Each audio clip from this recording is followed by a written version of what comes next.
There's quite a lot to get into on today's daily show. We can talk about what we've learned from South Africa's defeat to Australia in the World Cup. Also, we can speak about what's happening in the next game for South Africa, Bangladesh. There's also a little bit of IPL things that we can chat about as well. So there's quite a few things that we can talk about on the show, and we're going to probably discuss a lot of it on today's show. As much as we can get through, we will try and get through. So if you guys are new to this channel and it's the first time that you've tuned in, please click subscribe. Please click that notification bell for all future videos, please. If the button's red, then that means you're not subscribed yet. So please go ahead and do that. It's 100% free. Also, if you are new to this channel as well, smash the like button.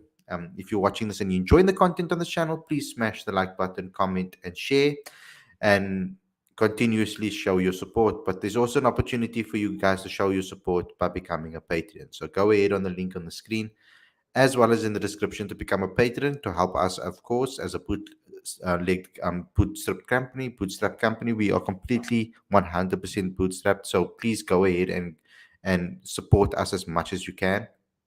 So support us by becoming a patron today. We're going to be talking about everything, all cricket today. And we're going to be talking about how we are feeling currently about South African cricket. There's also one-day cricket happening. Some changes to the one-day squad because of the one-day happening as well. And we're going to chat about as much as we can on today's show. So without further ado, guys, let's get straight into today's video. I'm looking forward to hearing what you guys have to say as well about both matches and both teams and about South African cricket in general. Let's get into it.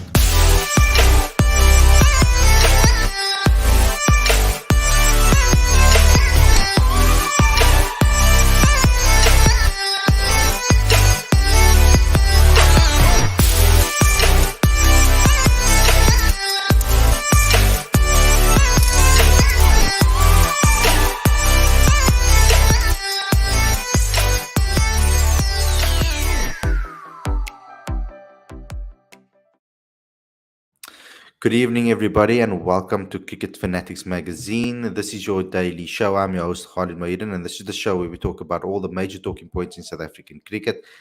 And that's what we'll be doing today. There's quite a lot to get through, guys, so let's try and get through as much as possible. Let's take it step by step, bit by bit, and let's start getting all the information out there and discuss everything that we can possibly talk about on today's show. I think that the first thing that we need to do is, first and foremost, start off with the Proteas woman. They are headlining this particular video because I thought that it was very much important that we do speak about this. Um, I want to talk about the match in general because there's a lot to discuss in this match. It's not only just about the performance and us losing or not doing well. We need to discuss the method, the way they went through things, the stages that they went through, all of those type of things that we need to discuss as well. It's not just about the way we perform. How's it, Aditya? Welcome to the show. It's not just about the loss that we're speaking about here. I want to talk about the approach, style of play. There were certain things that we learned from this match that I think will give us major confidence going into the next two matches, and also if we make it into the knockout stages, it will give us amazing confidence going into the knockout stages. I don't think it's all doom and gloom after losing to Australia. This Australian side is looking extremely deadly. You could see South Africa actually bowled pretty decently around the fact that if it wasn't for Meg Lanning, other than that, they bowled pretty well. So they were completely taken apart by Meg Lanning, basically alone, a solo alone with good cameos around her. She basically batted through. Similarly to Laura Wolfhard, but Laura Wolfhard also had a Sune Lewis innings that was really important, that added to the game, and a good finishing capabilities or big hitting capabilities at the end, or quick fire type skills that were shown at the end by Chloe Tryon and Marizan Cup. So South Africa were about a couple of runs short. I think they missed a trick in maybe bringing in Tryon and Marizan earlier. I think that's maybe something they could have done a lot earlier. After when Mignon Dupree came to the crease, I think at that point they could have brought Chloe Tryon in, or even Marizan Cup in at that point, because I think that would have been given us a better chance to smack a bigger score and put even more pressure on Australia. But they went with what was was safe and what they were trial and tested with. And I think it was a good learning experience for them from that perspective. This gave the fact that they won four on the bounce before this, it gave them that luxury of being able to maybe just test something in this particular match. Yes, they went out there to win it. You saw it in their batting performance. They really did try and go out there and win it, and even in the bowling performance. We probably lost that match in the field, I would say. I think there are a lot of drop catches that I feel that they need to sort out and make sure that they don't make those mistakes later on in the tournament. Luckily, they're making it in this group stage and not them, and hopefully they don't make it in the knockout stages when we get there, because hopefully we will do well against the West Indies, which is also happening this week, very very soon in 2 days, and we have a Bangladesh versus South Africa match tomorrow. So there's a lot to talk about. There's a lot to talk about. I want to get your point of view on this, Aditya, first and foremost. The women team have been impressing, and I think there was a lot of things that impressed me. Now let's take each component and talk about it. I want to start first and foremost with that opening partnership. Records were broken in this particular World Cup for this woman, so they need to be proud about that achievement. Being able to put on an 88-run partnership, the first half-century partnership against half century or 50 plus partnership against Australia in 9 games or something like that. And it's also been the first time in this World Cup that they've scored 50 plus consecutively. It's the first time sorry, not consecutive. It's the first time against Australia that they've conceded 50 plus in the power play. It's the first time that a woman has scored 4 consecutive half centuries in a World Cup tournament as well with Laura Wolfart. So there were a lot of good things that came from this opening partnership specifically. Now, and that was without Lizelle Lee in a free-flowing best or at a free-flowing best. It was kind of stuck in the crease type of Lizelle Lee. She wasn't really a free-flowing best, as I said. What Australia did well with the ball, Aditya, which I picked up, was they specifically knew how to drown out South Africa's strengths. So they pack all the fielders to the one side, cut off the drives and the cover drives, which Lizelle Lee obviously likes to free up her arms and smash the wide ball, and Laura Wolfert likes that cover drive and that beautiful drive that she scores. So they stuck a whole lot of fielders on that side, forcing them to play on the opposite side, forcing them to play down leg, looking for the pull shots, looking to move the ball up across them, trying to get the ball across to the boundary in that way. And they did it, South Africa. They adjusted. When they realized, they pivoted. And I liked that they didn't panic. And they didn't persist with this going for their strengths, hoping that it would work. Even though Laura got some reward for searching for that cover drive. She did get a couple of boundaries through that and scoring options, but she realized, wait, sooner or later one of them is going to maybe keep in the air and I'm going to get caught out, or I'm going to lose my wicket. So they did pivot and change and found scoring options on the opposite end. Then Australia shifted their field again to combat those scoring options, and then South Africa found more ways to score more straight down the ground. And they started looking for those scoring options. And then Australia started to plug those out. And then when Lara Goodall came in, she started to try and sweep again and score around the corners. So that is something that I think South Africa should take pride from. The fact that they maneuvered themselves and they changed and adapted to the situation according to what Australia was coming at them as. And they had answers for those. Now, I think the more they do it, obviously, the better they'll become at doing it. And I think it's the perfect time at this particular junction in the tournament for them to have had a challenge like this, because they could be tested like this in the knockout phase where it matters. And now they've done it. They've experienced having to adapt their game to a situation, which I think they did very well in this particular match. So let's start with that, Aditya, that opening partnership. I think that has been a breath of fresh air for South Africa in this tournament so far. Yeah, definitely. Today was South Africa's best batting performance in the tournament, and it's just unfortunate that it came in a losing cause. But that opening partnership was fantastic. Um, Laura Wilford, what a player! 90 of 134 balls.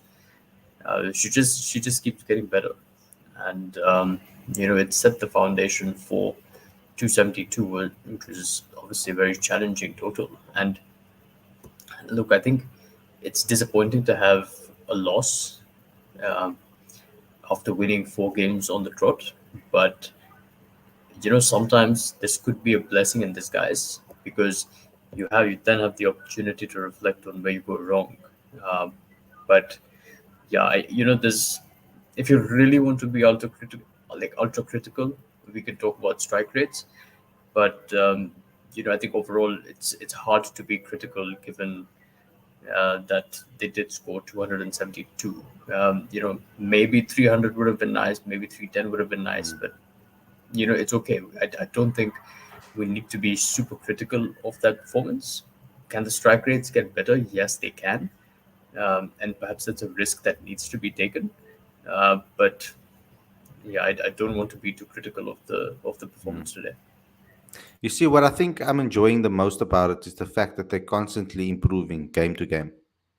I think that is what I'm enjoying. I think more and more players are starting to get better and better and better, and it's good to see that that the improvements are there, that the approach and improvements that they're getting better in certain aspects. Now, yes, Laura Wolfert and Sunelus have been basically digging, and Marazan Cup ultimately digging out of trouble with the bat so far. We just need Lazal Lee to come to the party, and then I think we are going to be in a whole different type of team. Um, Now, Lazal has been struggling, but she looked a lot better today. She found scoring options, uh, and then she went out, unfortunately, LBW. So that spin, so South Africa were met with certain hurdles, particularly the swing, which stopped them from being able to use their straight drives and cover drives. And then they overcame it, found scoring ways to do it, and did it well. Then they brought in spin. They had to overcome those hurdles of the spin, and Lazali unfortunately fell to it. But I think she is looking like she's getting better, which is a positive for South Africa. At least she is getting better. Obviously, people wanted her to come in and just bash straight away against England and against Australia, two very strong teams. But unfortunately, she didn't come to the party in those games. We're going to have to hope that she gets us through West Indies and India, and then of course the knockout stages. I think that's where we really need Alizal to come to the party. Okay, so from a batting perspective, yes, we can improve. I think Mignon de Pree looked lively before she went out. Unfortunately, that was a brilliant catch. It was just unfortunate from her perspective, unlucky. Even laughed and smiled. She didn't know what else to do but laugh because it was a brilliant take, almost Brent Stokes-esque, and it was even against South Africa that same thing happened. So looking at this particular incident, I think yes, we batted well. Improvement. I think that they missed the trick to maybe bring in one of the big hitters earlier. I think that's maybe something they could have done. Given we try on rather that opportunity to maybe settle herself in and then smash at the back end, some risk free and without any worry, because that, I mean, she's brilliant at that, and she's the vice captain. So I think she should have maybe taken control there. We could have been maybe sitting with 280, 290, because it pretty much looked like we were 30 runs short. So um, But it we can talk about what ifs right now, but if you really look at the scorecard, then you look at Australia. It was basically one massive performance from Meglani, right? Like I think she scored 135 not out. The next best score in that lineup is 32. So technically it was one player that really took over the game, and she took it over in like 45 overs. So even 280 or 290 would have been chased down. Uh, so I think her wicket was crucial, and um, I think sometimes you just have to tip your hat off to the opposition and say well played, which is I think what happened today. Um, but yeah, I think overall that's it's okay. I think it's okay to lose a game. in a tournament like this, because it sort of wakes you up again, and then you can reflect. What's happened so far is that South Africa's brand of batting has been perfect for chases because it sets the foundation and it takes the game deep. It's almost like an MS Dhoni sort of problem, right? Like where you're brilliant at chasing, but sometimes you might just get your calculation wrong when you're setting a target. So I think that's just it. Nothing to really fret about.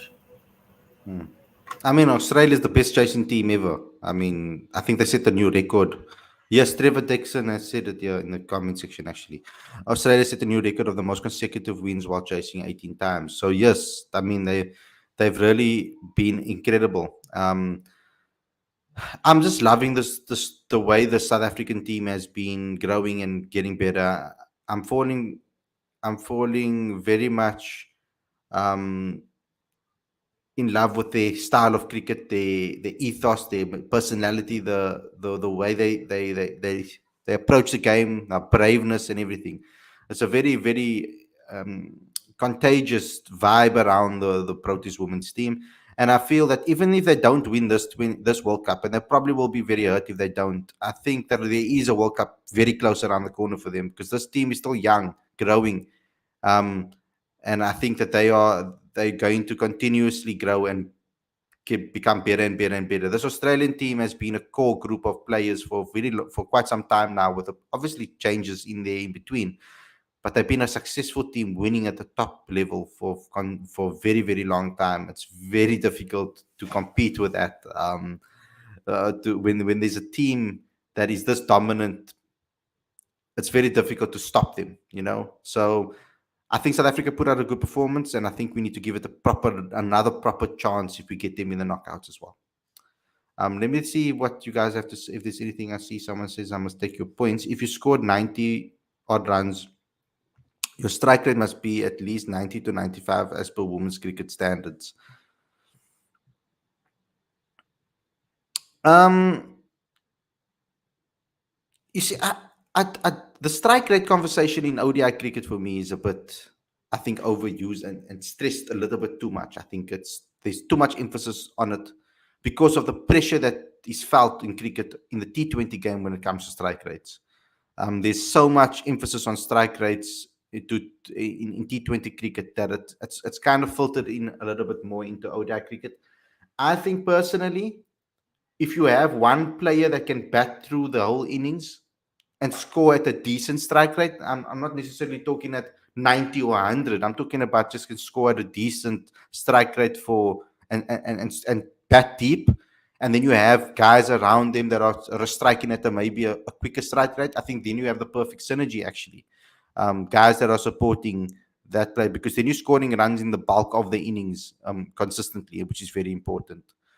So that's just my view. I think that it shouldn't be, because there are players. South Africa are lucky that they have two players in this team that can really take the game away from them, from the opposition, if necessary. So I don't want to put too much pressure on the top order to think about their strike rates all the time. I want them to focus about surviving until the end, batting through the innings, batting long. That's what they should be focusing on, because we have enough at the back end to catch up and make up for the overs.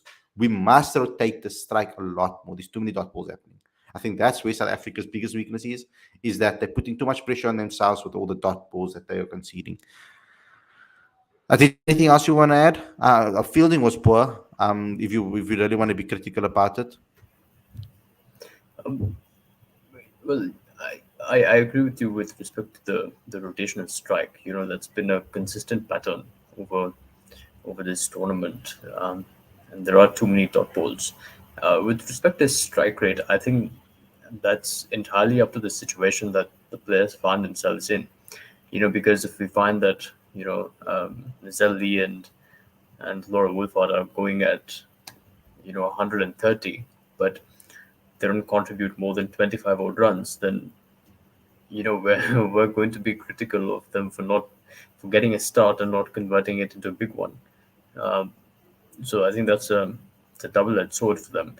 But in saying that, it's more situational. I do think that the team needs to employ a slightly more attacking approach they need to play a little bit of a higher risk game, uh, just so that they can get that edge over the opposition. Because assuming they had 300 plus today, and it was totally possible, right? They had 300 plus today, it might have been a different game because mentally it does put pressure on the opposition, and whether or not that might have influenced the way Meg Lanning played, because Yeah. obviously she didn't get support from the other end, right? She Yeah. single-handedly took Australia to victory. So And they did put pressure on South Africa because they batted quite fast. Like I do yeah, understand Trevor's point over there because that does put if you can strike at that rate, and you must know your game very well to be able to do that at the international level on the highest stage. but then you don't get that Meg Lanning sort of innings every time, right? Like Yeah. if technically if everyone in the team is getting 20, 25, 30, 32 runs, which was the second highest score in the team, then you're not going to get to 200. That's going to be difficult for you. So you do need that one individual, and I think McLaren was just remarkable today. I think there was no way that even if South Africa had gotten to 290, 295, they would have won. And they iced the game in 45 overs. That's unbelievable. So it's Nah, okay. There's not Australia. much you can do. Yeah, Australia was a very special team. I mean, we are witnessing a very, very special team, and congratulations to them. They performed very, very well. South Africa will take learnings from. That's why I made that the title, is because they will take learnings from this into the next game. They just need to make it into that final. That's all we want from them. And then whatever happens in that game happens. But I would be very proud if they make it into the knockout stages and into a final, even more so. Let's move on, Aditya. Let's go to. Sorry, I just want to also stress Shabnim Ismail has been excellent in this tournament so far, consistently aggressive and taking wickets. I think she's been really, really impressive, and I'm happy that she has come with that form. We don't give her enough credit, we don't talk about her enough. I think we need to talk about her a lot more because of what she brings to that side. Okay, let's move on. The Proteas men, big game tomorrow. Final, ultimately a final.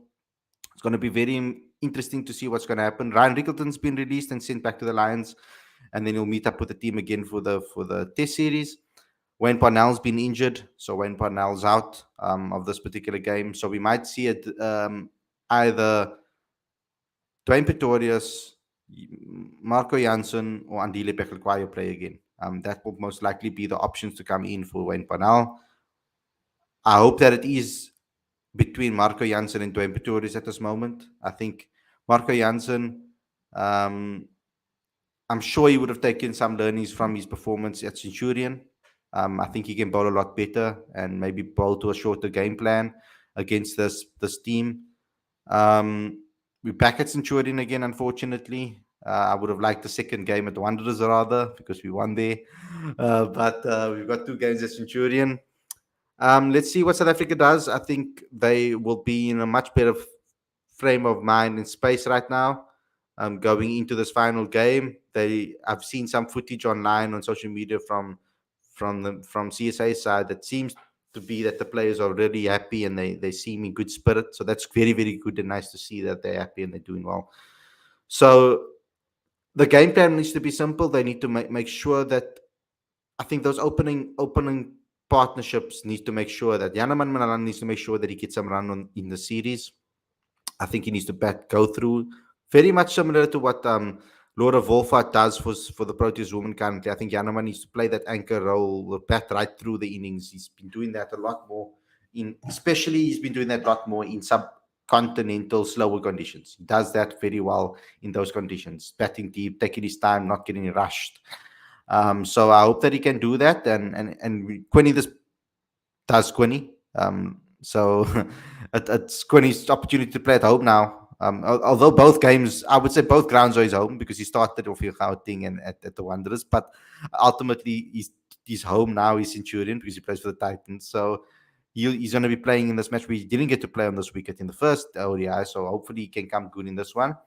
And in that top three fires for South Africa, then we most likely will be always in a winning position. I think our bowlers are now in their rhythm. They have to play Tabraiz Shamsi. I can't see why they would want to play Keshav Maharaj, especially not at Centurion, where the Braves plays his cricket. He understands the ground and the conditions very well. He is our best spinner in White Ball Arena, I feel, especially because he's a wicket taker. So for me, I think the Braves must come back into the side again. And I want to see between Dwayne and Marco Janssen get an opportunity in that position. I think Marco is more needed. That's the left arm seam option, the pace that he has, the short deliveries, as well as he's kind of looking like he's hitting the ball quite well recently as well. So it's good to be on those type of high felt wickets. Aditya, your thoughts on the game? What's your views on it? And yeah, because we never got to hear your thoughts. Um, well, I like to see South Africa play as many series deciders as possible. It's I think it's good for the team that they're under pressure, and there are points on offer here, so they're going to want to play their best game. It's important for all departments to play well. Marco Janssen would learn from that from his previous opportunity with in the series, and hopefully he can correct that.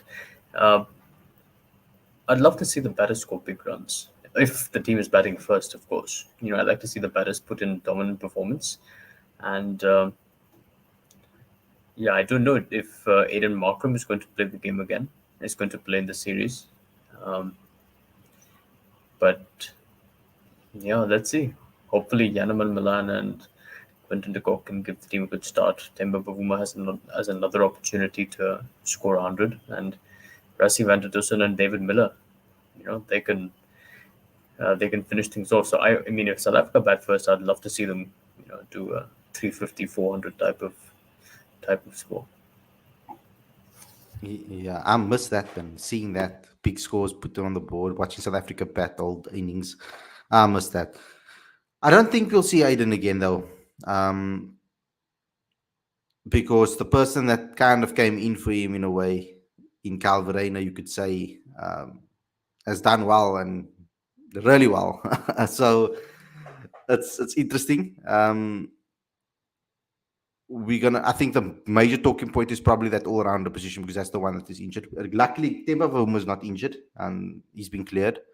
So luckily, we were going to have still a full strength squad. I feel it's still the full strength squad because nobody really wanted Wayne Parnell in the squad in the first place. So still, we were going to be seeing a very strong team either way.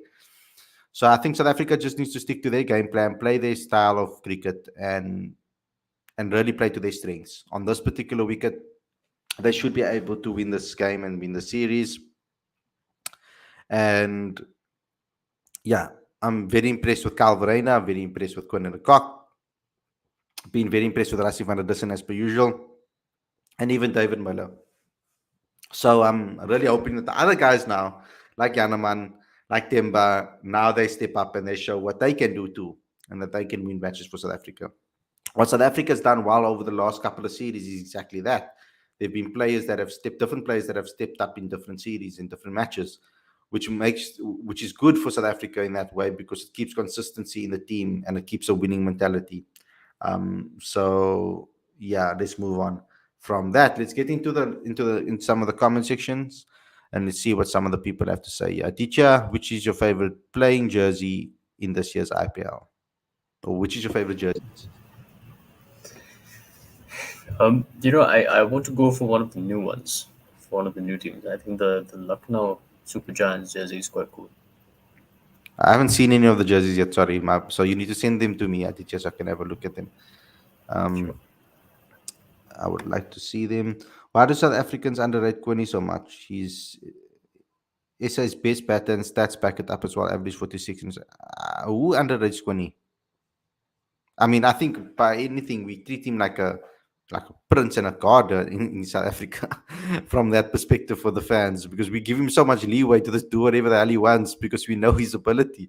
So I don't know. I don't think people underrate Quinny at all. I think many people want Quinny to perform because we know this talent.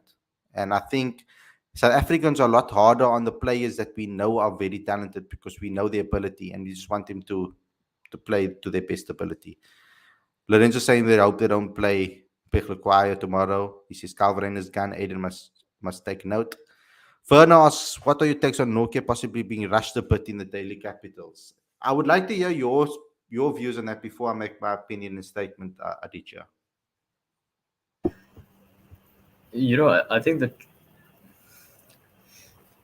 I think the real issue here is that of communication. We don't really know what's going on. What I can tell you about the way the IPL works is that they monitor their players all year round. So they obviously they're not obliged to communicate um, with the rest of the world till the IPL begins. But um, the Delhi Capitals have definitely been monitoring Andrew Nokia. Whether there's been coordination with Cricket South Africa, I don't know. Uh, but it would be nice to have some sort of clarity on his status, and I definitely hope that he isn't being rushed. Mm. I And hope he's not even if, being. but I also don't think he will be because one thing is for sure, like if Delhi will want him to bowl at 150, so if he can't do that, then Yeah. it's not going to really benefit the team, and they already have a pretty solid bowling battery. So I don't think he will be rushed. Yeah, I hope he's not. Um, and I don't think he will do that to himself either. And I don't think his wife would allow him to do that to himself either as well. But when I look at it, maybe to the outside it does seem like that, especially with him not um, being involved in any South Africans games or any of the games leading up to, or even for the Warriors, even in the game over there before getting himself back into full fitness again. So maybe that's the concern. I think that is everybody's concern because we're worried about our fast bowler. He's our quickest bowler, and we want him to be able to bowl 150 plus for a very long time still. So South African fans are going to be worried and about Andik Nokia. Um, I don't think it's in Delhi Capital's best interest to rush him in. I think it's in their best interest to make sure that he can fire towards the end of the tournament rather than at this beginning stages when things are still very much open air. So, especially when they have a good, decent bowling unit already as well that can win the matches if they really do. Okay, so Khalid, strike rotation for me is a bit a concern when it comes to. I think this is something me and Aditya agree on, and we've been speaking on about for a very long time. Um, I want Miller to bat high tomorrow. If we have a platform, send it to Killer Miller. Yeah, I don't know. For me, I would like to just see Miller in as many opportunities that he. I would rather want him to face opportunities or situations that he will most likely face more often. So, situations that he will most likely face in the World Cup more often than situations he might not find himself in. So I would rather prefer him coming in with 10 to spare, 10 overs to spare, and try and get himself into the groove a lot quicker because I think we need him more in that regard than him to bat for long. Because we've got batters that can do that. We just need him to come to the party and do it. Um, How did I see people on Twitter bashing Deva Breva 17 for changing his bat sponsor to SS? I mean, just like a other player, he wants to fill his bank account while he's young. Nothing wrong with it. Your take. I mean, geez, guys. What does the world come to if you're doing that? Guys, it's literally just a sponsor. It's the same bloody bats. The majority of it, basically. The thicknesses change. Obviously, the different woods change. Yes, yeah, okay, there is some differences, but generally speaking, it's just a sticker. So maybe SS provided him with a very good brand, and also it's a very good brand if he's playing IPL as well. Seeing that he's so young, picked up so young in the IPL, it's a good brand to be associating with. I don't know why we bashing people over bad sponsors. Maybe Kookaburra didn't even offer him anything. If you that's what you're, and if you guys are really worried, then it should be MRF. You should be going. You should actually be going to Kookaburra's doors and MRF's doors and knocking on their doors and complaining why they didn't give in Trevor Beavis a better deal. You shouldn't be going after Trevor Beavis for changing his bad sponsor. Jeez, that's a bit extra. Also, these things work on contracts, right? So it's possible that his contract with Kookaburra was till the end of the World Cup, and thereafter he was open for business. So SS took their opportunity, and look, SS is a massive brand, right? Look at the South African team itself. They've got Quinton de Kock, Rassie van der Dussen, and George Linder. So yeah, they are pretty massive, right? And they are going to invest in young talent. So fair enough. I don't think that's a problem. And look, I think these things happen all the time, right? It's these things are based entirely on contracts. I don't think David Brevis was violating a contract that he had with Kookaburra. It probably just came to an end, and he decided that they wanted to part ways amicably, and so he moved on.